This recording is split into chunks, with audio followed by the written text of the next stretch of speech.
السلام علیکم ورحمۃ اللہ وبرکاتہ۔ آج جو شخصی خاکہ آپ کی خدمت میں پیش کر رہا ہوں اس کا عنوان ہے استاد محترم کو میرا سلام کہنا۔ اس روز راہ چلتے ایک انتہائی شفیق، محبتی اور مہربان چہرہ نظر آیا۔ آنکھوں پر سیاہ شیشوں کی اینک، چہرے پر چیچک کے چند نشانات، خوبصورت تراش کی مختصر سی داڑھی جو 15 برس پہلے بالکل سیاہ تھی مگر آج اس میں سفیدی رقصاں تھی۔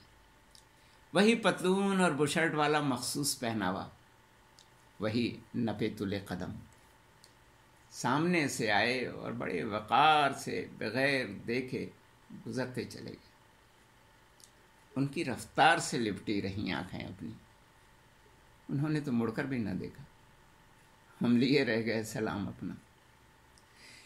یہ چہرہ اس طالب علم نے پہلی بار 5ویں جماعت پاس کرنے کے بعد اور 6ٹھی جماعت میں داخلہ لینے سے قبل دیکھا تھا۔ یہ سن 1966 کی بات ہے۔ ڈاکٹر محمد اصغر صاحب مرحوم نے اس طالب علم کا تعارف اس سن رسیدہ استاد سے کرایا۔ والد محترم نے ڈاکٹر صاحب سے بات کر رکھی تھی۔ اس زمانے میں 6ٹھی جماعت میں داخلہ دینے کے لیے امتحان لیا جاتا تھا۔ کیا زمانہ تھا کہ سرکاری اسکولوں میں داخلہ دلانے کو لوگ فوقیت دیتے تھے۔ داخلہ مل جاتا تو اسے طالب علم کی قابلیت اور والدین کی خوش قسمتی کی دلیل گردانا جاتا۔ ہم نے 5ویں جماعت پاس کر لی تھی۔ ثانوی مدرسے میں جماعت ششم سے انگریزی بھی پڑھائی جائے گی۔ عربی اور فارسی کے اختیاری مضامین کی بابت والد مرحوم فکر مند نہ تھے۔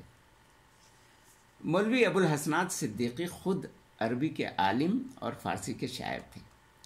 اردو نظم و نثر پر حیرت انگیز قدرت رکھتے تھے۔ انگریزی پڑھ لیتے تھے مگر انگریزی پڑھانا ان کے بس کا روگ نہ تھا۔ استاد محترم کا نام محمد رمضان صدیقی بتایا گیا۔ یہ بھی بتایا گیا کہ تمہیں علی شیر ڈوگر صاحب کے مکان کے چبوترے پر عصر تا مغرب پڑھایا کریں گے روزانہ۔ ہر شام مٹی کے چبوترے پر پانی کا چھڑکاؤ کرنے کے بعد ایک نیچی میز اور 3 کرسیاں ڈال دی جاتی۔ تیسری کرسی پر بیٹھا علی شیر ڈوگر صاحب کا اپنا بیٹا ہمارا ہم سبق ہوتا تھا، وہ بھی خاصا صاحب ذوق تھا۔ اس دور میں اس نے ایک شعر سنایا تھا جو آج بھی یاد ہے: اللہ اللہ کیا مزہ مرشد کے مے خانے میں ہے، دونوں عالم کی حقیقت ایک پیمانے میں۔ علی شیر صاحب بڑے قابل، دیندار، سخن فہم اور صاحب ذوق آدمی تھے۔ ایک روز انہی سے معلوم ہوا کہ محمد رمضان صدیقی صاحب شوق صدیقی کے نام سے شاعری بھی کرتے ہیں اور بڑے عمدہ شاعر ہیں۔ جس روز 4تھی کرسی آتی، علی شیر صاحب اور شوق صدیقی صاحب میں گفتگو چھڑ جاتی۔ اس روز اٹھنے کو جی نہ چاہتا، بس یہی جی چاہتا کہ وہ کہیں اور سنا کرے کوئی، مگر یہ گفتگو اکثر پڑھائی اور مغرب کی نماز کے بعد شروع ہوتی۔ ہمیں عشاء سے قبل لازماً گھر پہنچ جانے کا حکم تھا۔ علی شیر ڈوگر صاحب کی آواز کراری اور لہجہ دبنگ تھا، ادھر شوق صاحب دھیمی آواز میں ٹھہر ٹھہر کر بولنے والے۔ متضاد لہجوں کے حامل ان دونوں بزرگوں میں بڑی گہری دوستی تھی۔ دونوں مل جاتے تو صاحب کیا غضب کی باتیں کرتے۔ ہمیں انگریزی پڑھانے کے ساتھ ساتھ شوق صاحب نے ایک سبق اور پڑھا دیا تھا، وہی سبق جسے اقبال نے یوں پڑھایا ہے کہ لیا جائے گا تجھ سے کام دنیا کی امامت کا۔ شوق صاحب کا کہنا تھا کہ مسلمان تو پیدا ہی دنیا کی امامت کرنے کے لیے ہوا ہے۔ لہجہ محبت بھرا، الفاظ پرتاثیر، زبان شعر و ادب بھری اور انداز ایسا کہ جب بھی اور جو بھی بات کہی اس کا ایک ایک لفظ دل میں پتھر کی لکیر کی طرح نقش ہو گیا۔ کہیں پتھر کی لکیریں بھی مٹا کرتی ہیں۔ انہوں نے زندگی کو مقصدیت اور جد و جہد زندگی کو للہیت سے لبریز کر دیا۔ شوق مطالعہ، ذوق تحقیق اور شعر و ادب کا جو خمار انہوں نے اس عمر میں اپنے شاگرد کی طبیعت میں بھر دیا تھا، اس کی مخموری آج بھی طاری ہے۔ شوق صاحب ایک روز نہ معلوم کہاں چلے گئے، دوستوں کو کچھ پتہ نہ احباب کو کوئی علم۔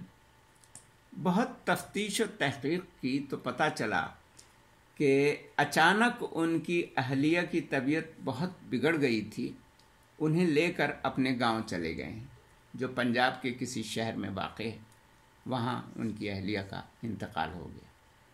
انا للہ و انا الیہ راجعون۔ تب ہمیں معلوم ہوا کہ شوق صاحب خود کشور پنجاب کے رہنے والے ہیں، وہی کشور پنجاب جس کے متعلق شوق صاحب نے بتایا تھا کہ اس سے اقبال کو سخت گلہ ہے، اور اقبال کو اس بات کا صدمہ بھی ہے کہ ہیں اہل نظر کشور پنجاب سے بیزار۔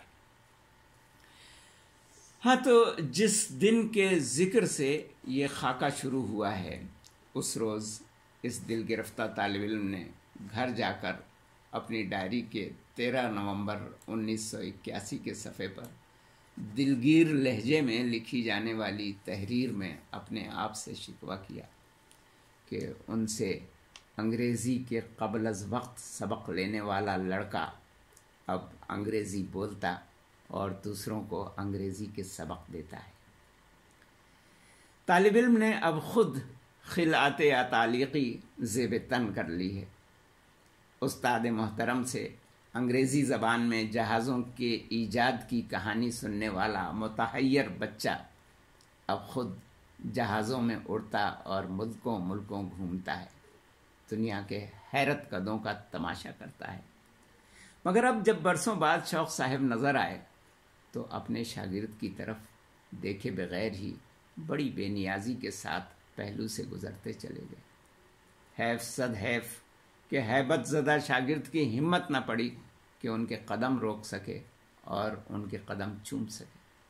شاید بلکہ یقیناً وہ اپنے اس شاگرد کو پہچان نہ سکے جس کے چہرے پر اب امتداد زمانہ کے نشانات ثبت ہو چکے ہیں، بیریش رخسار بھر گئے ہیں، چہرے سے معصومیت، تحیر اور تجسس ختم ہو چکا ہے۔ فرما بردار شاگرد اکھڑ بیوروکریٹ بن گیا ہے، سو اس فلک پرواز مسافر کے قدم وہیں زمین میں گڑ گئے۔ فرط حیرت سے بت بنا کھڑا انہیں دیر تک اور دور تک جاتے دیکھتا رہا۔ جس چھوٹے بچے کے دل میں شوق صاحب نے برسوں پہلے شوق سفر کی آگ بھڑکائی تھی، وہ بقول مختار مسعود خوش نصیب اور سفر نصیب نکلا۔ وہی بچہ جسے انہوں نے ایک نارنجی اور سرمئی شام کو طارق برنسس بورڈز پڑھاتے ہوئے بتایا تھا کہ بیٹا یاد رکھو کہ دنیا کے معرکوں میں کامیابی کے حصول کا بس ایک ہی طریقہ ہے، ساحل مراد پر اترو تو کشتیاں جلا دو اور جان لو کہ اجنبی دیس کے ان ساحلوں سے گھر دور ہے اور بہشت بری نزدیک۔ بے جگری سے جہاد کرو گے تو کامیابی تمہارا مقدر بن جائے۔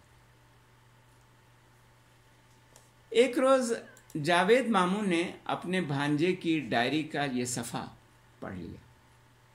اگلے روز اپنے دوست محمد رمضان شوق صدیقی کو جلو میں لیے گھر آ گئے۔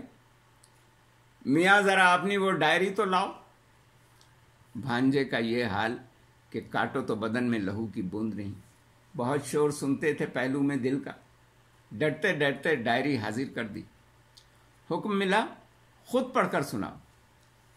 لرزتی آواز میں پوری تحریر سنائی تو سن کر استاد محترم کی آنکھوں میں آنسو آ گئے، آپ دیدہ ہو گئے، کہنے لگے جو حال ہے سودا تیرا اتنا تو نہیں وہ، کیا جانیے تو اسے کس آن میں دیکھا۔ یہ محض ایک استاد کا ذکر ہے، اب آپ اسے حسن اتفاق کہیں یا خوش نصیبی کہ ان کے پڑھانے کے بعد